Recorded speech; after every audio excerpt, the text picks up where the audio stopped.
Welcome to the Embracing Brokenness podcast, where our goal is to engage with all of those willing to venture deeper into their transformational journey with Christ. Here's your host and co-founder of Embracing Brokenness Ministries, Steve Adams. Welcome back to the podcast, everyone. I have a little story for you to start with. If you've noticed the name of this podcast, you'll understand why. So recently, Colleen and I were coming home from the mission where we were teaching, and I jumped out of the car and I opened the back door, and I grabbed a backpack that I had. Now, I'm probably have never told you this, but I am the pack mule around here, so that means I carry everything. And earlier that day, I'd made a cup of coffee for Colleen. I put it in one of those mugs that seal up and keep it warm for the day, and it was handed to me by her. But apparently the lid was not completely tight, and so I stuck it in the side pouch of this backpack, and when I grabbed it out of the car and I walk around the back, I drop something, and as I go to bend over, the coffee cup lid comes off and it spills all over me, everywhere. Okay. And it fell out of this pouch and started to roll down the driveway, and I'm running to grab it with a few choice words in hand. She's looking at me like, what in the world just happened? And I look up at her and I go, what did you do? And I take the bug and I throw it across the front yard. Okay. She looks at me with these big eyes and starts cracking up, just laughing out loud. It was hilarious. Well, it wasn't for me in the moment, but when I thought about it, it was, because that's some bad behavior. All right. That was a button pushed that certainly shouldn't have been pushed because of an accident that she didn't intend, but I blamed her anyway. Now, I had to kind of regroup a little bit. She headed off into the house, and I started to laugh myself, but I thought, wow, what in the world is going on here? That really set me sideways. So as I was thinking about that and this whole idea of what pushes my buttons, your buttons, and why, I thought I'd tell you that story, but that's not an isolated story. It feels like all of us are on edge. Why, you say? Well, maybe it's because, I don't know, we're feeling the long-term effects of a worldwide pandemic. Okay, I don't know, where fear and uncertainty ravage the globe. The result of that was a whole lot of people acting up, not just me. We experienced all kinds of things, right, as a result of this pandemic, surging in crime and racial disharmony, political divisions, oh gosh, you name it, remote learning, which tanked many of our kids. And, we did a lot of things online, including church, and some of that was good, some of it was not so good. Of course, we made sure we fought about masks and vaccines and our religious liberties and some downright bad behavior by our fellow believers. We'll get into that in a little bit. But the fallout of those lockdowns and the global supply chain interruptions, we're still feeling the effects of that. And how? Well, inflation, record-setting gas prices, which maybe relieved a little bit, but are coming back. And for many right now, with the recession right at hand or around the corner, threat of job losses, slowdowns in all kinds of markets around the world. Should I go on? Okay, that's a lot of buttons being pushed at once. Now, it feels more like lingering effects of PTSD than anything else. But with that in mind, I'd like to ask you the question. What pushes your buttons? Okay, what pushes your buttons? I wish I could hear your answers, because you could probably top many of mine to that question. But let me illustrate a few things that for me have been kind of a wake-up call to the damage that's been done in my own heart over the last couple of years. And I want to start with the simple things and see if you can relate to it. Now, I always have issues with the way other people drive. Not me, them. I mean, I'm convinced that part of the reason I have those issues, that it was a learned behavior. My father had a really bad temper. It showed up most of the time while I was driving. So from a really young age, sitting in the back seat, I got to see this. And that's not an excuse. It's just kind of the truth. And I'm not complaining. I'm just explaining. Well, I got to take some personal responsibility, right? But traffic and me, we don't get along. And it got worse, I think, since COVID hit. That's sort of the trigger for me. It's just weird. And I'm just stating a fact. I'm not proud of it. I'll volley for position at a red light, depending on the lane that I think I can get past a little bit faster and get ahead of somebody else. And don't take a parking spot from me. If I spot it across the parking lot and I got to do a loop around and somebody jumped in front of me to get it, I'm not happy. Okay. Well, I want to go further to illustrate this, and I'm going to play for you part of a podcast that I heard recently by the folks at Wild at Heart. In this particular instance, it's Alan Arnold who's the host, talking with Morgan Snyder as they kind of converse back and forth here on a similar subject. Let me play that for you. Alan, we were talking a couple weeks ago. You had a great story that's led to multiple conversations that have really taken us into this category. For the sake of all of our friends out there, take me back. What happened? Oh, man. Yeah. Well, one of the things we try to do here is be current in our stories and be vulnerable. And so this is one that I say with a little bit of a red face, but it's a fun story in that it reveals in me something that I know I need to bring to God. So, Morgan, this happened about 2 weeks ago, and I was in Denver at a Home Depot Lowe's type place and was getting some things and actually had an ally of Ransomed Heart with me in the vehicle. And so we're coming into this shopping area where the Lowe's Home Depot place is, and all of a sudden there's a crosswalk, and this person kind of pops around the corner really quick. I was only going about 1 mile an hour, because you're going slow through this area, but I didn't see this guy coming. And so as he's going into the store, I brake and pause, but he's about 3 feet in front of my truck. And I could tell it just infuriated this man, even though there was no contact and everything, but it really rattled him. So I wave and kind of mouth, "Hey, sorry." And as the guy is coming around my truck, he gets to the back, and all of a sudden I hear this wham, and he just had welled back and slammed with his hand the back of my truck as hard as he could.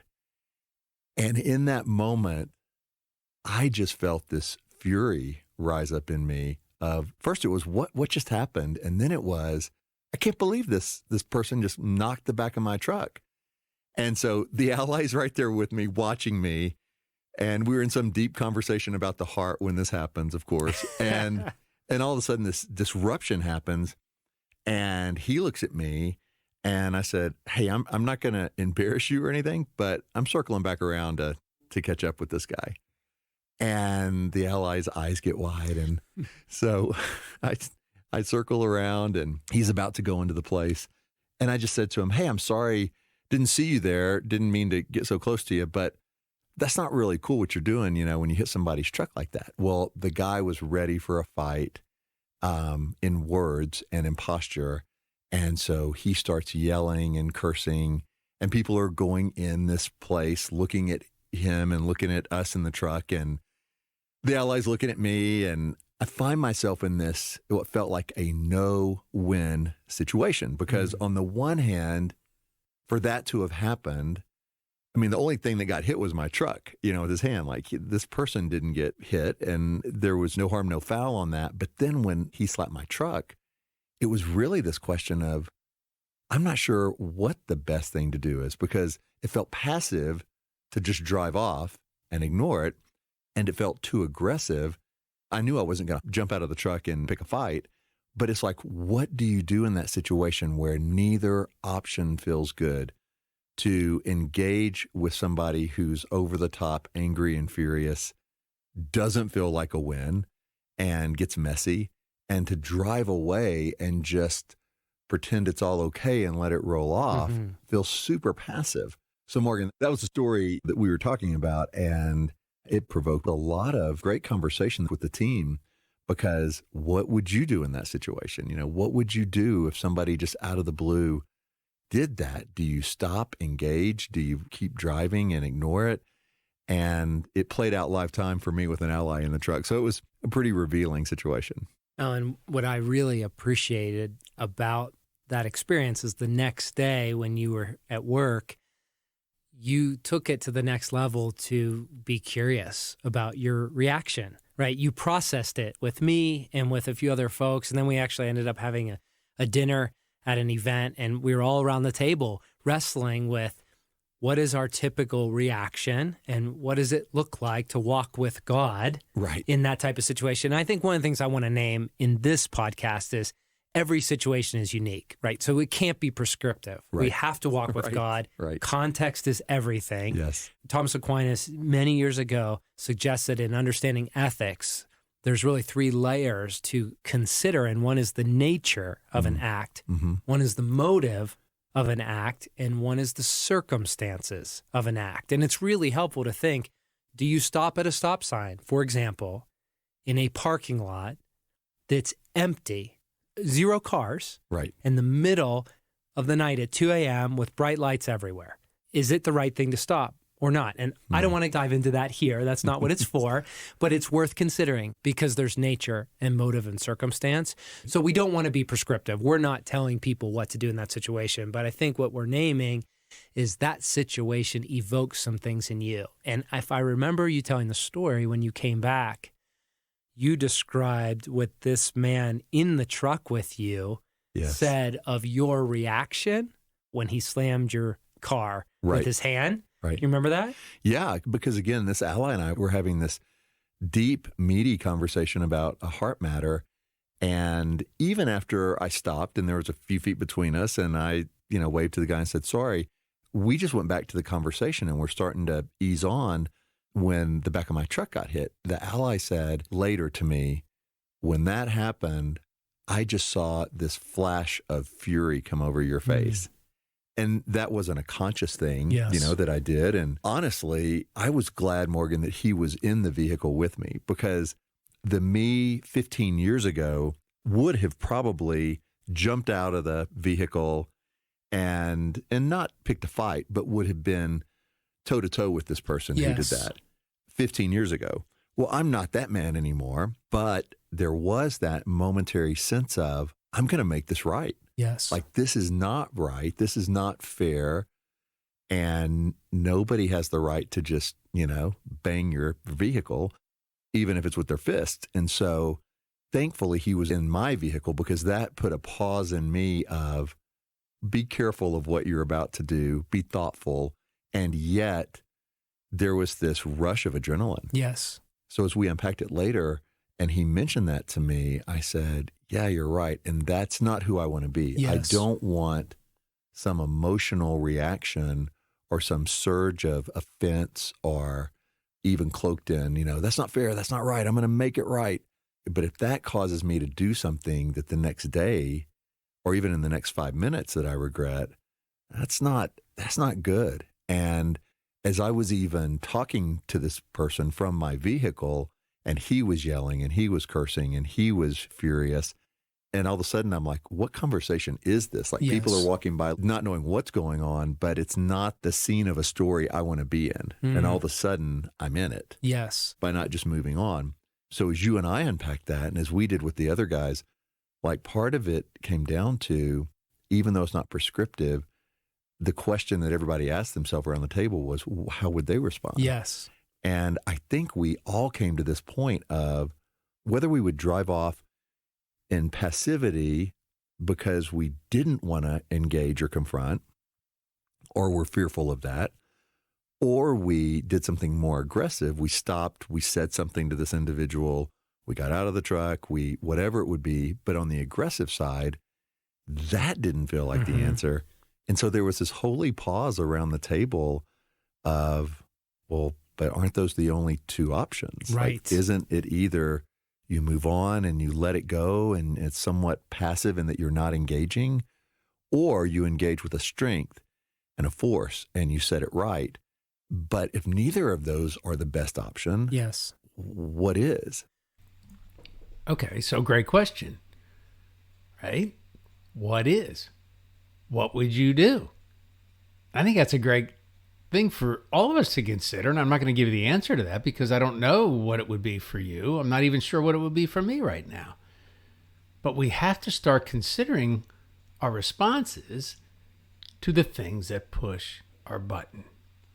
Okay, so something else just to illustrate my point. maybe a little more serious in nature, but let's take a look at this. I recently, again, heard a podcast by Andy Stanley, and he was on with John Maxwell. And so I'm not going to comment now directly, other than to say I've seen what Andy's going to discuss with you in a minute, and I agree with it.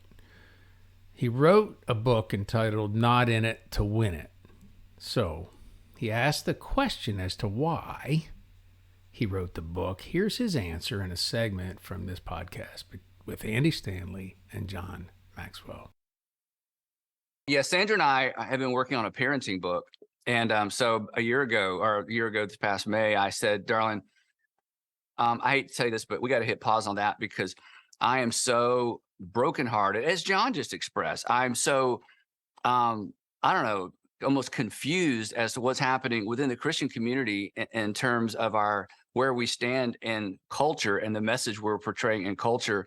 And I'm so, honestly, I don't know if this is right. I'm so embarrassed by some of my friends who are podcasters, broadcasters, Christians, leaders, and pastors, the way they have politicized their organizations on both sides and just kind of lost their minds and certainly seemingly lost their bearings in terms of what we're called to do in the faith community.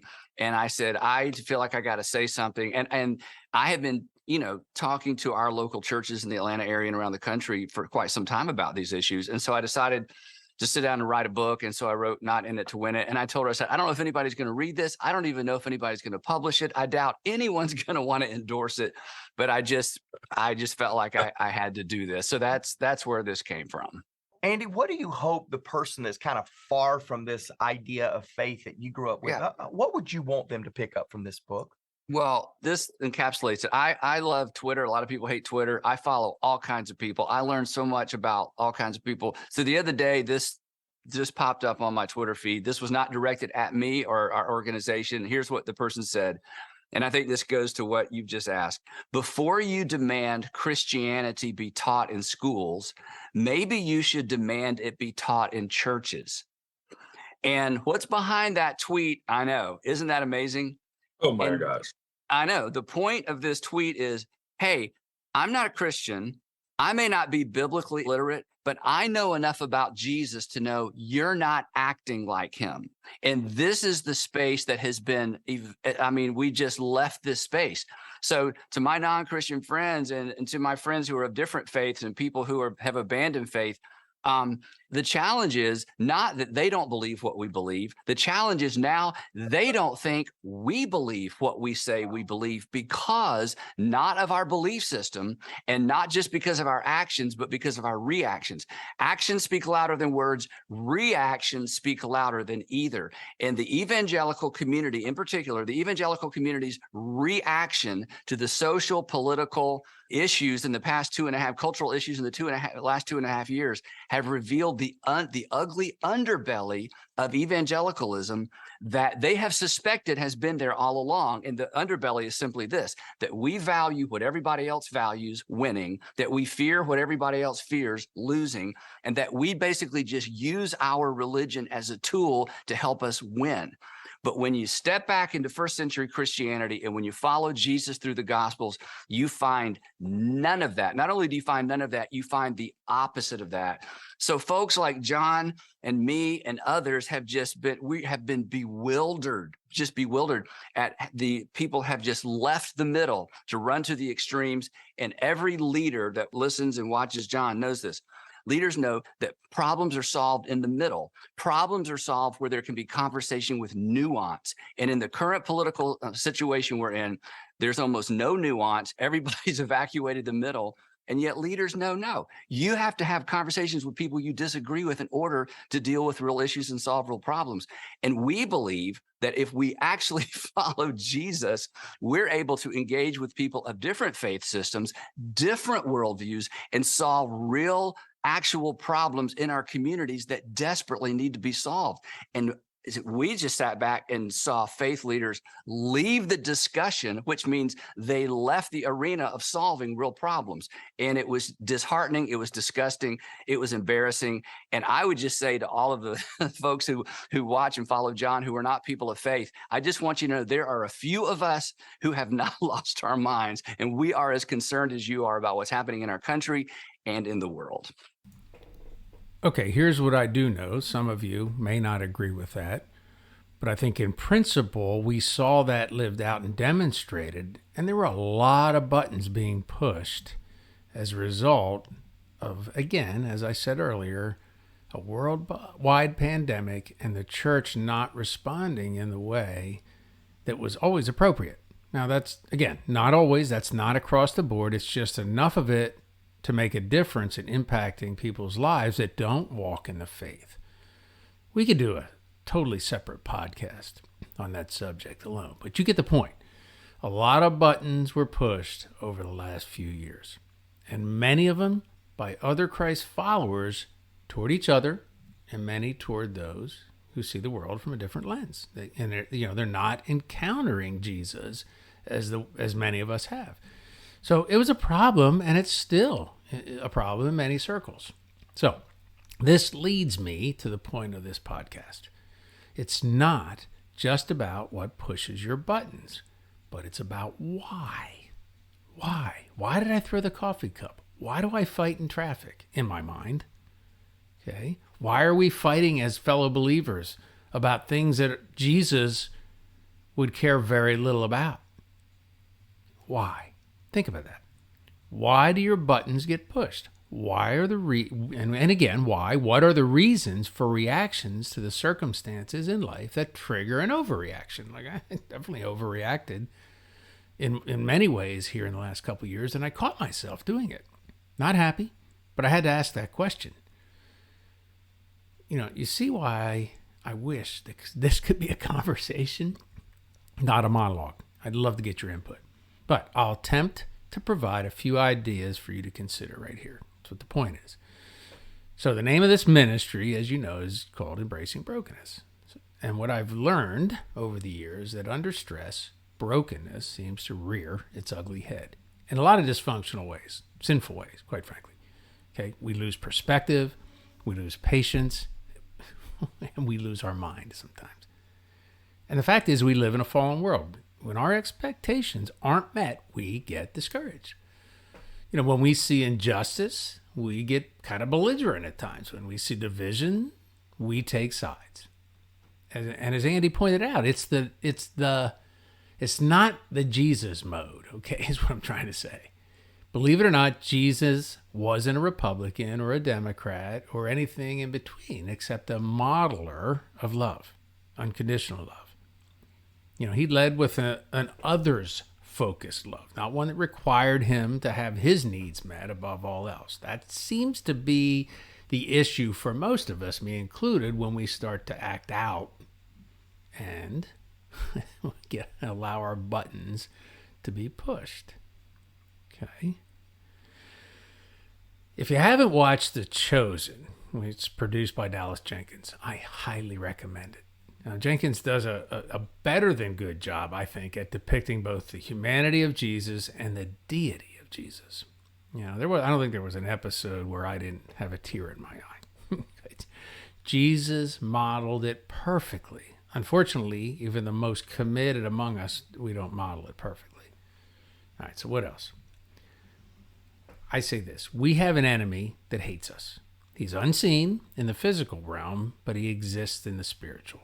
And that's even more dangerous because we can't see him coming sometimes. And he's certainly not unfelt by every friend of Jesus. It's just sort of the way things work. I mean, he's an influencer of the brethren, of the brothers, of the committed.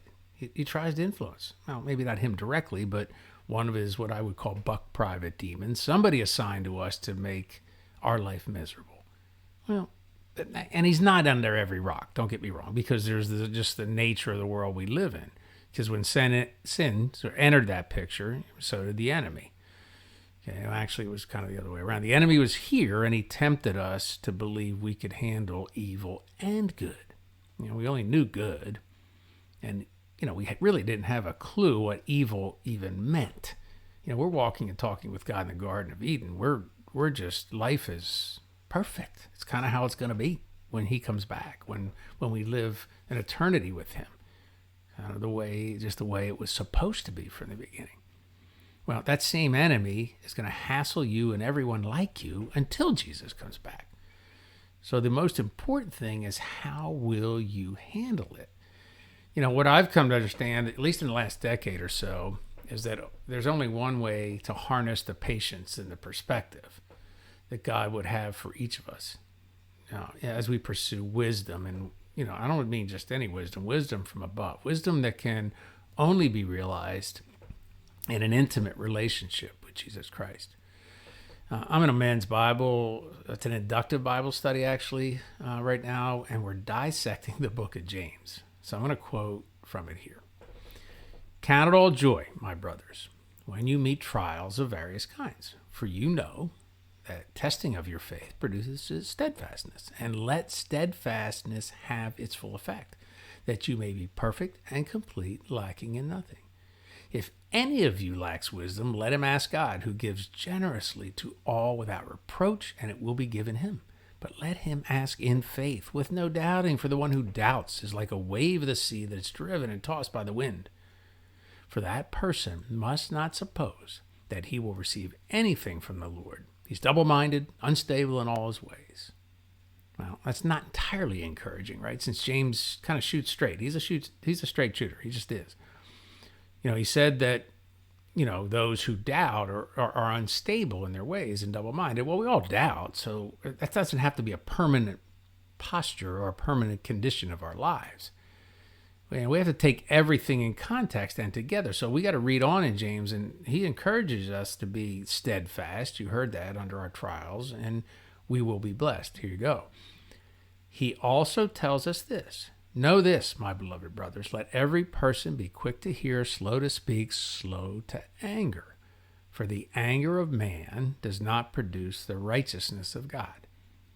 Therefore, put away all filthiness and rampant wickedness, and receive with meekness the implanted word, which is able to save your souls.